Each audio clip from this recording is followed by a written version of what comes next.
Hey guys, my name is Alex, and this is the 9th installment in my video project series thing, Kingly Endeavors, in which I intend to read every one of Stephen King's novels in chronological order, and to hopefully do about a video a week about it. This week I read The Gunslinger, which is the first volume in his Dark Tower series, which I think his most die-hard fans tend to believe is like his greatest accomplishment.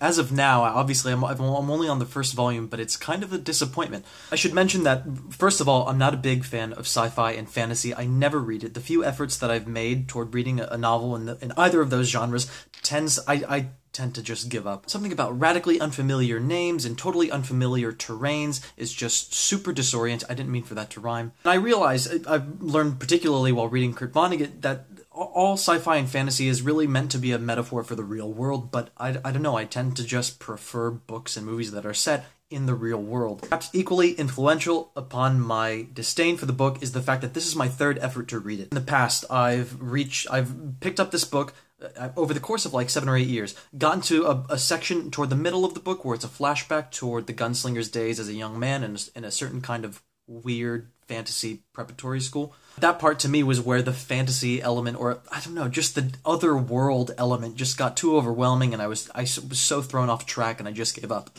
Here, I was inclined to do the same thing, but I figured I have to power through because I decided to do this whole fucking project. I'm glad I went through it. It's a good book. I can see its appeal to certain people.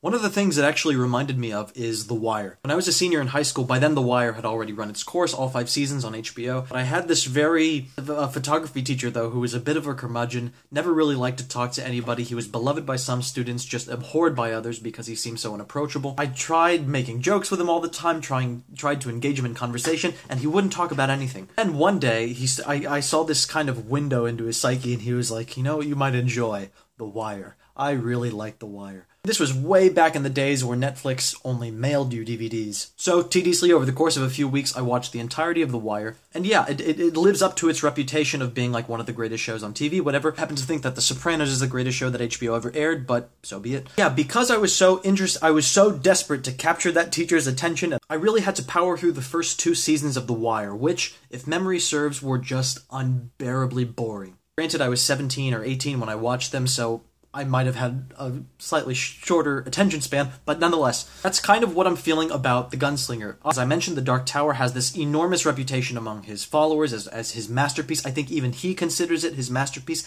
But one of the other reasons that it reminds me of The Wire is that even though I was painfully bored with The Wire and really wanted to stop in seasons 1 and 2, I also didn't want to acknowledge to myself that I desperately wanted to stop. When I was about halfway through The Gunslinger, I was reading at a bar and I took a picture of like the book and the beer because for some reason I liked that exhausted picture.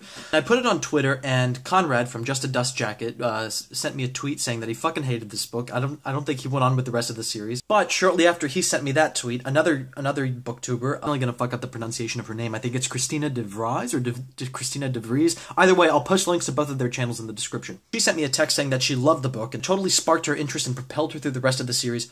I think that overall, I genuinely did not enjoy this book. So this is going to be a short assessment because I genuinely didn't enjoy it, but I'm kind of giving him the benefit of the doubt, given how many people have been like totally hypnotized and charmed by the series overall. So I'll give a more fleshed out assessment of the second volume when I get there. Alongside of this, though, I'm reading a very comprehensive biography of Stephen King that came out a few years ago. It's by a woman named Lisa Rogak. What I found with The Gunslinger, thanks to this biography, is that apparently he wrote The Gunslinger in 1970. He wrote a few pages of The Gunslinger, he put it in a box, and he put it in his basement. And a few years later, his basement got flooded, he went down there, he found the bloated pages of the original incarnation of The Gunslinger. Then, in 1978, he retyped it and submitted the pages, and sold the pages, to a fantasy science fiction magazine.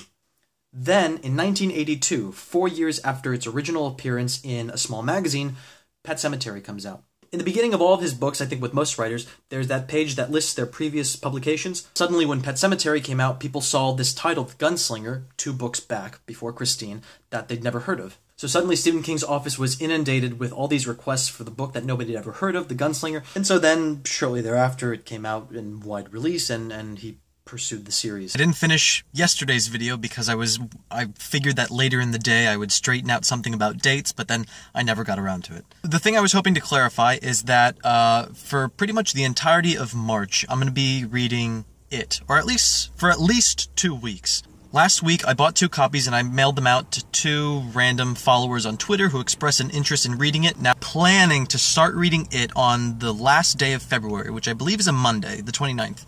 Most likely it's going to take me 3 weeks, but I'm aiming for 2. I'm thinking I'll buy 1 more copy of it and send it out to a random subscriber. Anyways, that's it. There isn't very much to be said about the Gunslinger, I don't think. Again, thanks for watching, and constant reader. See you next time.